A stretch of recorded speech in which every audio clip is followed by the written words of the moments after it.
Hello everyone and welcome to another Minecraft Redstone video. In this video I'll be showing you a very popular concept that has been in Minecraft for a pretty long time and almost everyone has in their Minecraft base. And this is a keycard reader. Keycard readers take in any item that the player sets. For this one I'll be using a tripwire hook because it kind of looks like a key, but most of the times you will want to rename this in an anvil because that allows that make sure that that item has to have that exact name for it to be accepted. So it's very hard for players to guess and adds a lot of combinations. Or you can use a book because the author's name is put into the save data of that item. So there's no way to copy it without making the wrong item. And how these work is just a way that the machine takes in the keycard item and then puts out an output and gives the keycard back to the player. So for this one's a seamless one that is seamless to the floor. This glass can be any block, and same with these. And you throw the keycard in the middle of the two blocks, and the item comes back up. And also, you can use other items, but they will not be taken in, and they'll just sit there.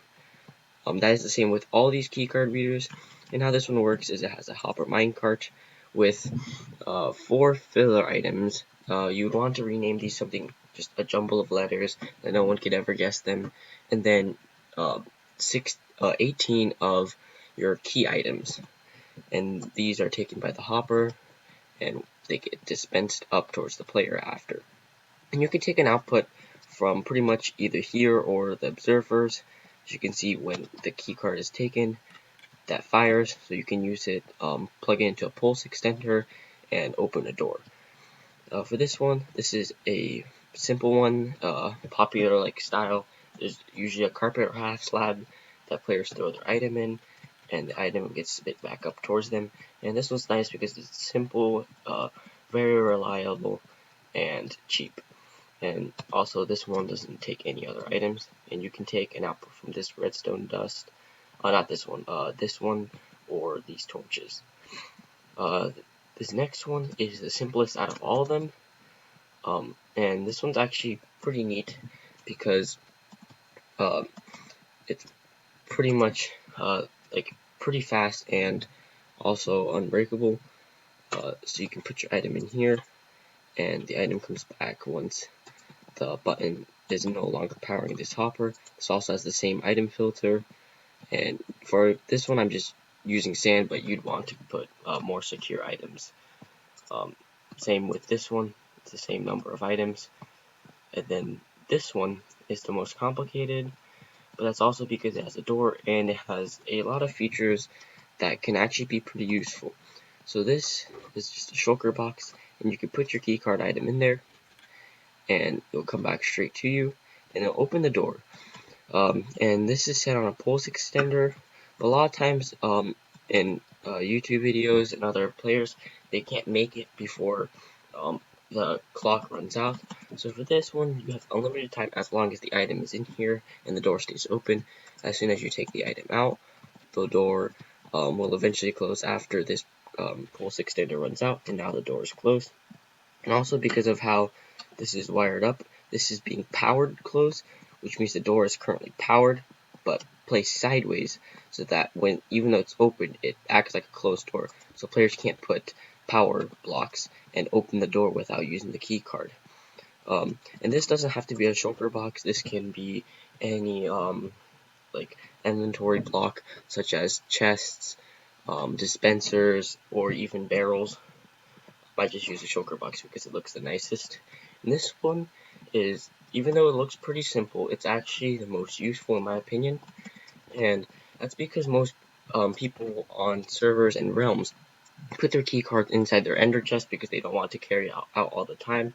And the problem is, if, for example, on this style, they would walk over and they'd have to place their ender chest, open it, take their keycard out, spit it out, take the key, and open the ender chest and put it back in, which can take a lot of time and is unnecessary. This one makes everything a lot simpler and smoother.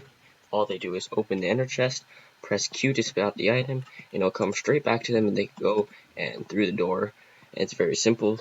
All these you can take an output from the redstone dust, or this one can be taken from this piston, or any of these wiring down here, and you can use it to open a 2x2 or even a bigger 3x3 door, or maybe even one of these doors that I have made. This is an instant 10x10 sand door. I'll be doing a tutorial on this next, and a lot of people have asked me to do a tutorial on it, so that's going to be what's coming next. And all these are pretty simple enough that I don't think I need to make a tutorial for. I will be providing a world download, and also I'll be showing this complicated one from a few different angles so that you could copy it onto your world if you want to. This block right here and this one right here both have to be glass. This one is so that it doesn't power the piston. If this was solid block, it'll power the piston and create a clock, which you do not want. And this one is so the dust can go through. And other than that, these can be any solid block. And also this has to be glass so that it does not power this dropper. This can also be a dispenser or a redstone lamp, and that's so that observer can read the signal. And other than that, you also need to have glass here because this is a detector rail, and because detector rails also create a power source, it'll power this and lock this hopper, which you do not want.